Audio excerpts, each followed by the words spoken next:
Hello and welcome to the Weaving Studio. My name is Crystal. If it's your first time with us, then welcome. If it's not, welcome back.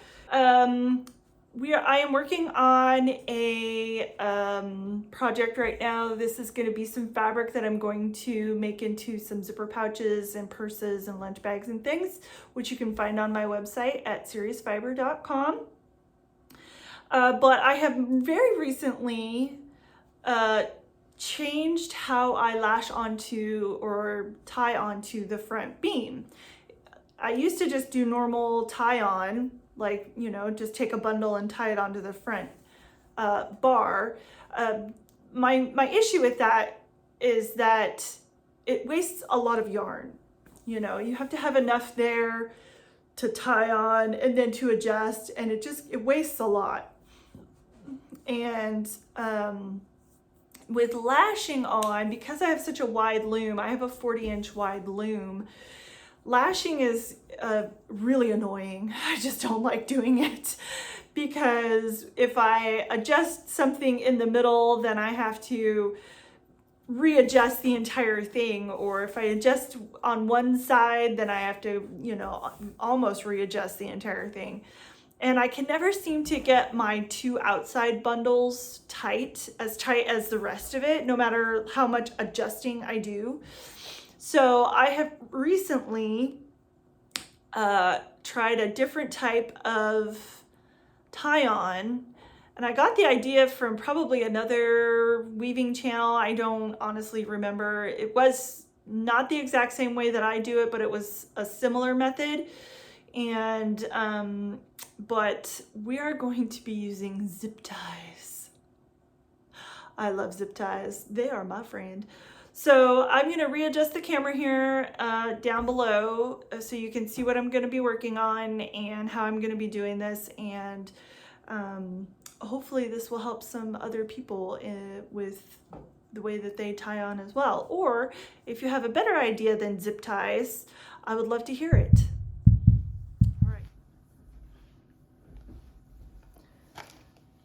Okay, so got my little container of zip ties. These are 6-inch. Where's my camera? There we go. These are 6-inch zip ties, and they're kind of on the small side, but they are perfectly fine for what we're going to be doing. The first time I did this, I was using 4-inch zip ties, and they were just a little bit too short. So we are going to try this with the 6-inch. And hopefully that will work because I have 1,000 of these little suckers. All right, first things first though is my ends are kind of a mess. Like they're sort of all over the place. So I'm gonna go ahead and trim everything so that they are roughly the same length.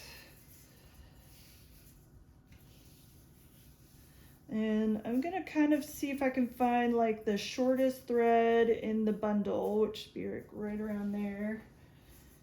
And trim it right there. I might have to do a little bit more trimming because I had a heck of a time getting this warp on for some reason. Perfect.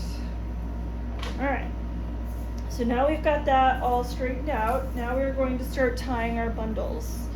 I prefer large bundles, one, so I don't have to use quite so many zip ties, and two, because the stuff that I use to close up the gaps works really well, and I will show you that as well. So I actually do 2-inch sections. So I know you're thinking, oh my gosh, that's so big. Trust me, on my loom, this works. So we're just gonna tie a little overhand knot, and we're gonna come all the way to as close to the end as I can without losing any threads. So also, again, this is gonna reduce the number of zip ties that I need to use, but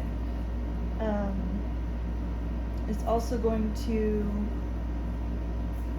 reduce the number of knots that I have to tie. Where are we? Right there. And I'm using this tape measure I have attached here. I'm just kind of roughly guesstimating my 2 inches. It's nothing super exact. So we want to make sure that the knots sort of line up, at least more or less.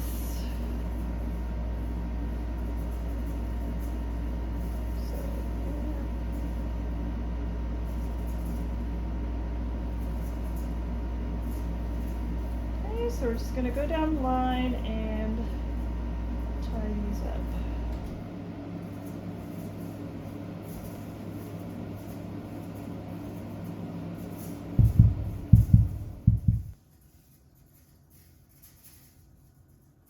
All right. There we go. Last one. Okay, now I'm going to bring that in a little bit. And I'm also going to wind up onto the back beam a little bit. I want to give myself plenty of space.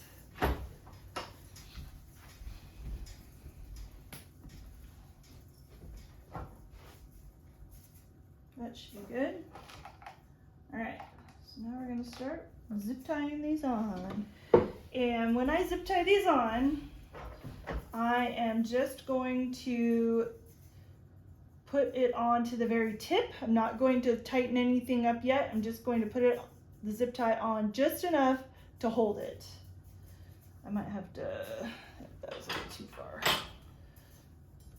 Okay.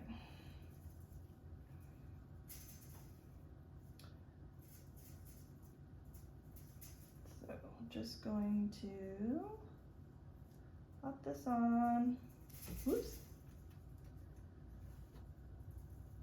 Sort of right in the middle-ish. This is kind of one of the only times I ever start in the center. I don't slave my reed starting in from the center. I don't thread my heddle starting from the center. This is the only time I ever start from the center. Okay, one down, bunch more to go. See you at the other end. And then we'll go ahead and start tightening everything up so that it's all even.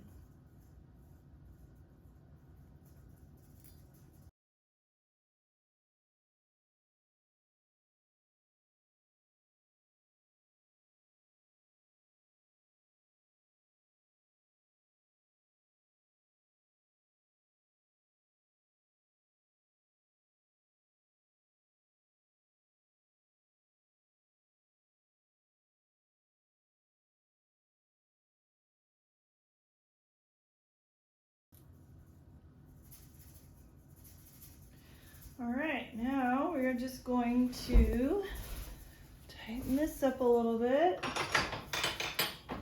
Not too much, just enough to pull on the zip ties. And then I can really see which ones, yeah, like this one's fine. Now I can go ahead and tighten that one. And I can just go down the line here.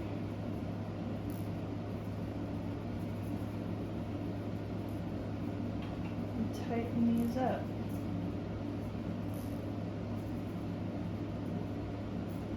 It's important when you do it this way to give yourself enough space between your knot and your front apron bar so that you don't run out of space to try and tighten things.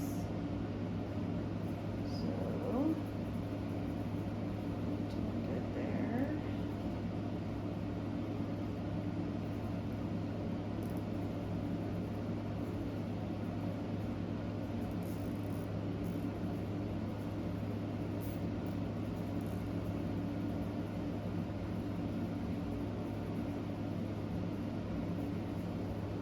I'm also going to probably need to readjust a little bit because I still have my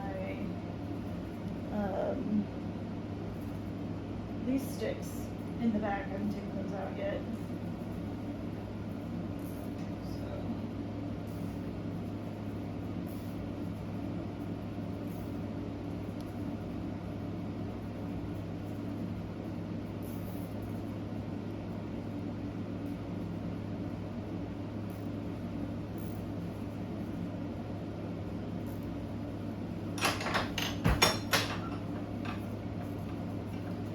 gonna go take the loose sticks out.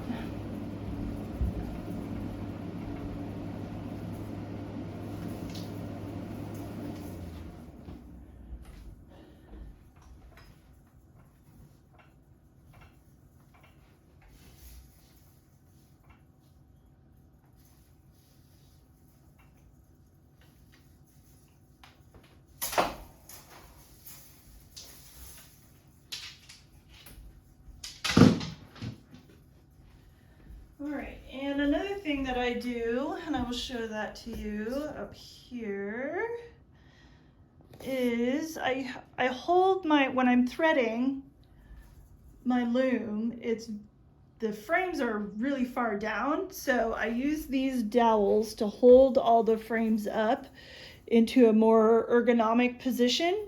So I'm gonna go ahead and take those out now as well. And usually I can just lift it up like that. I've also got my foot on my two plain weave treadles that I always have set up down here. But sometimes if it's really heavy, I have to give it a hand. Like this time. All right, there we go. Now, I'll just see if we need to do any more readjusting here.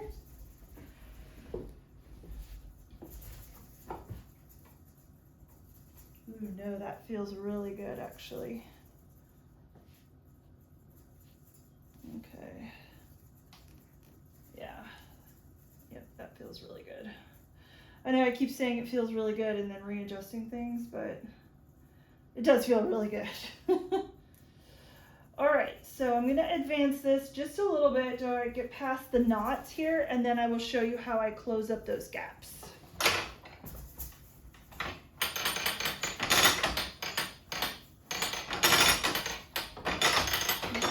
Right there, that's good.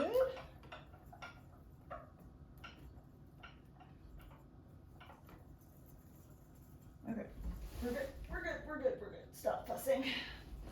All right, let me find my, oh here they are. Okay, these are what I use to close up the gaps. And this is just, so I got this stuff off of Amazon, and it is just a huge ball of knit t-shirt yarn from this Fox Yarn company. I've had this same roll for like 2 or 3 years. So this stuff is really reusable. And I only very occasionally have to replace something that has maybe ripped, or I cut it too short, or some other catastrophic reason. I don't usually replace them just to be replacing them.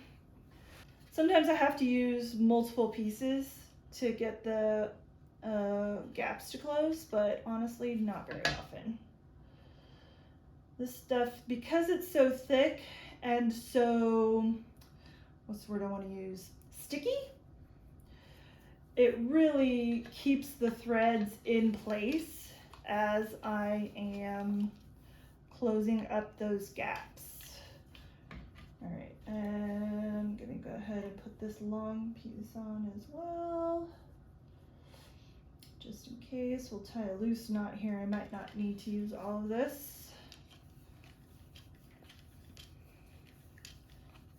Okay. So I always have on my loom, I know you can't see it here, but I have treadles 10 and 11 are always tied to create plain weave, if that's how I've got my loom set up. So it'll do 1, 3, 5, 7, and 9, and then the other one does 2, 4, 6, 8, and 10. So so I always have 2 treadles that are set up for plain weave. So let's go in here. Uh-oh, that's not good. A couple of twisted threads right there, but I think we'll be okay. Let's see here.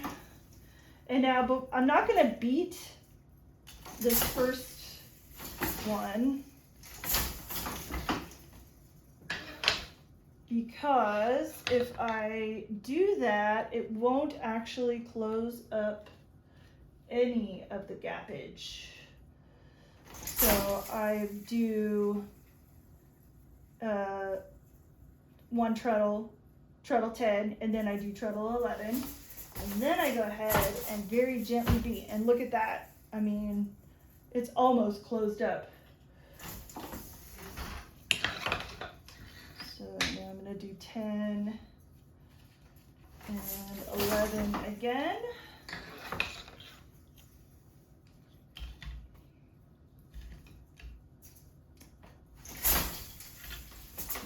Both of those, and magic, like magic. All right, that is the end of that. So I'm just gonna put this one through one more time just because I have that much and I don't wanna cut it. But I am gonna untie it because I don't need the rest of this.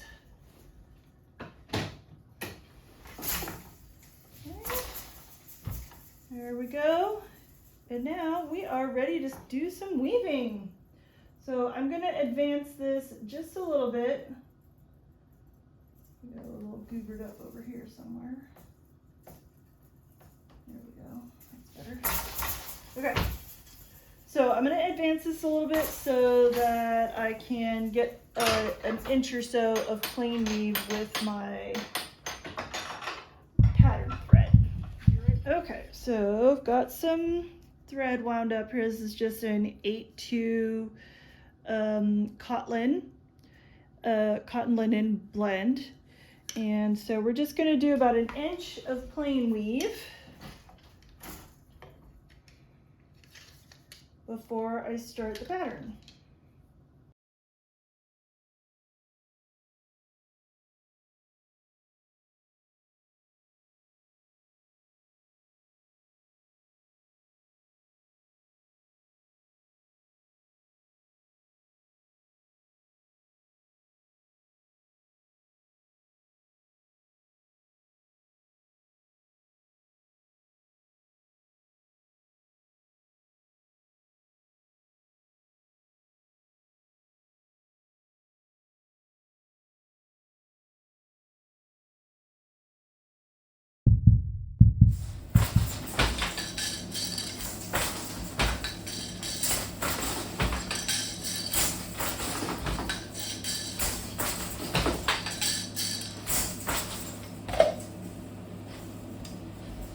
Okay, so we have woven enough that I'm almost all the way around here on the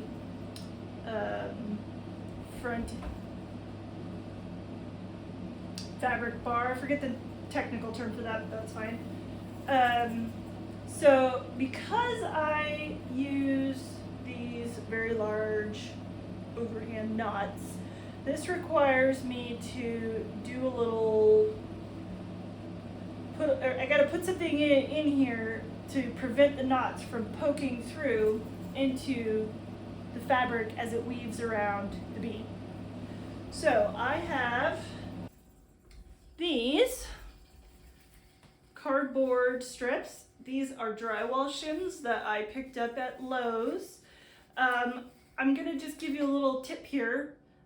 They're really expensive on Amazon, and I got the same number at the same size shims at Lowe's for like nearly a third the price. So don't know why that is. Sometimes Amazon, not the best deal. But anyway, so I got these at Lowe's. So I'm just gonna take a couple of these shims. Set up there for a moment. I'm gonna take at least 2 to start out with. I might add a second or third one if I need to. I'm just gonna tuck it in right here on top of this bar right here, the first apron bar. Okay, and then we're gonna go ahead and advance it a bit. Feel where my knots are.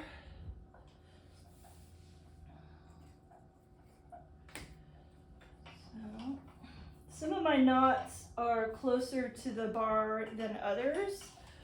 So I want to make sure that when I put the second set of strips in, the shins, that I'm on the outside.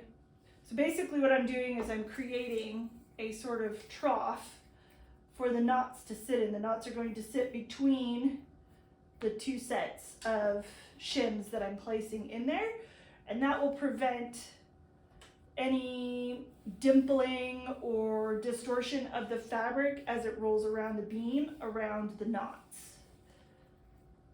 So yeah, that one's like way down there. So let's go in a little bit more. And it might take me two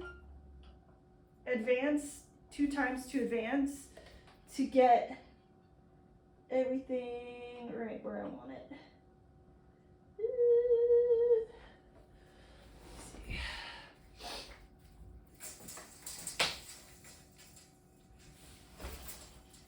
Yeah, because I don't have much more space to advance. So, all right.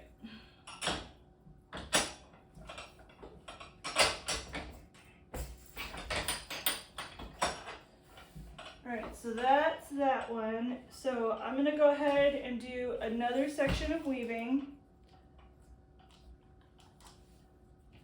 And then I will put in the second set of shins.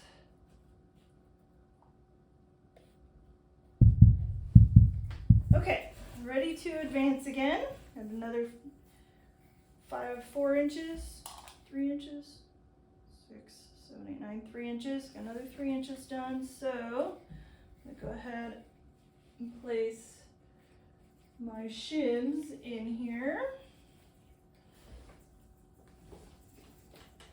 Let me advance a little bit first, and then I'll put the shins in.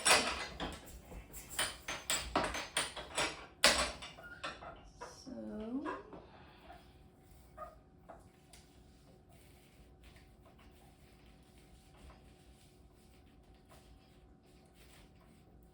There, yeah, I'm gonna put a third one in on this side. Just to keep that fabric nice and up. Could put it on top of the knots a little bit, but this shin cardboard is actually pretty fragile. You can just, it literally, if you just like bend it back and forth, it'll break off. So, but it works for my purposes. Mostly. I did not put enough in the first time, so we're going to undo a little bit.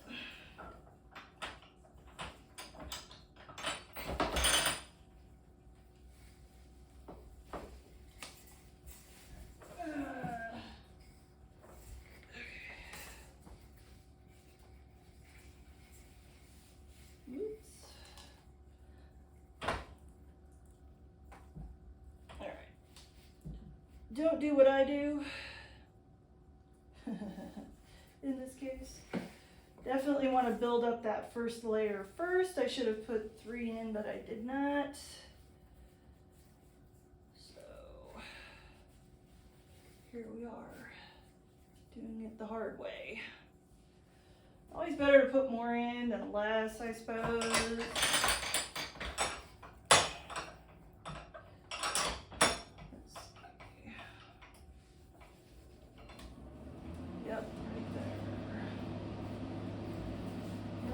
Put them all in, because it doesn't matter.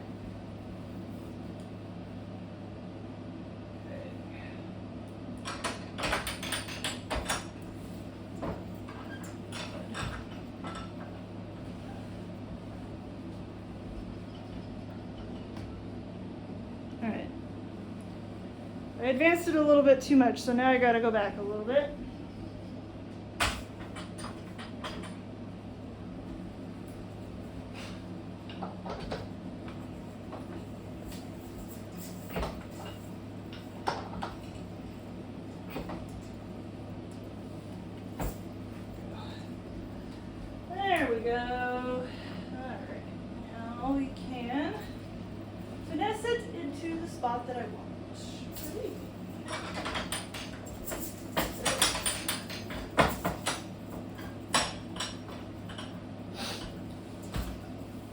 All right, and now we're ready to go.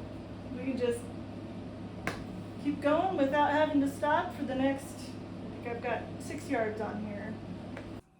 Thank you so much for joining me out in the studio today. If you like this, please hit the like button or subscribe button if you haven't already. If you have any questions, please leave those in the comments and we'll see you again.